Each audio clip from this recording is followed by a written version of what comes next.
ফাইনালে যাওয়ার লক্ষ্য নিয়ে মাঠে নামছে বাংলাদেশ ভারত। এশিয়ার ক্রিকেটে একসময় ভারত পাকিস্তান দ্বৈরথ ছিল সবচেয়ে বড় মহারণ।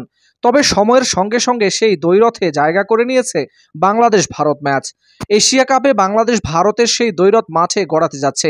আজ বুধবার সুপার 4-এ নিজেদের দ্বিতীয় ম্যাচে মাঠে নামবে বাংলাদেশ আর ভারত। ম্যাচটি শুরু হবে বাংলাদেশ সময় রাত 8:30টায়। ভারত সুপার 4-এ নিজেদের প্রথম ম্যাচেই চির প্রতিদ্বন্দ্বী পাকিস্তানকে হারিয়ে আত্মবিশ্বাসের জোয়ারে ভাসছে। অপরদিকে বাংলাদেশ হারিয়েছিল শ্রীলঙ্কাকে।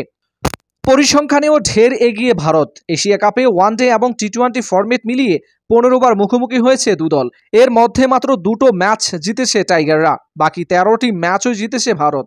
এশিয়া কাপে টি-20তে 2বার দেখা হয়েছিল দুদলের। 2016 সালে 2 ম্যাচই হেরেছিল টাইগাররা।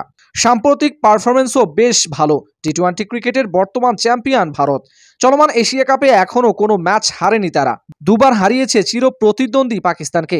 টি-20 নাম্বার 1 দল ভারত। ভারতের বিপক্ষে এই ম্যাচ তাই অনেকটাই কঠিন হতে চলেছে লিটন দাসদের জন্য। তবে ফেভারিট হিসেবেই এই ম্যাচে মাঠে নামবে সূর্যকুমার যাদবের দল। যারা জিতবে, এক ম্যাচ হাতে রেখেই তারা চলে যাবে এশিয়া কাপের ফাইনালে।